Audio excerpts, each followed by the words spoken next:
naman pala hindi namin ka nakilala eh. Akala namin cartoons yung ano eh. Parang Nandiyan pala si parang Jensen, ginuhit ano? sa papel Kayo yung naman, mukha ko, galit Tore. na galit kayo. Sabi nyo, nakatago yung mukha, nakalabas Hindi naman. na. Nakalabas pala eh. Pero siya ba yan? Parang hindi.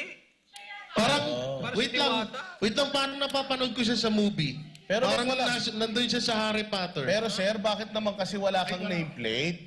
Sana naman kasi may nameplate. Nakikita yung mga nameplates ninyo, sir. Para sana, alam natin kasi katulad niyan, jogging kayo, nakakover yung mga nameplates ninyo ng mga vest ninyo. Eh, talagang di kayo Saka boss makikilala Nada, niyan. ano na naman to, panibagong sunog na naman siya. Una doon sa sinabi niya sa airport, tapos dito sa KOJC, 1980s pa pala, wala pa pala naman tong ano na to. Tapos ito pa yung sinabi niya, yung condominium. Yung condominium na sinasabi niya doon sa video niya, ginagawa pa lang yung ngayon.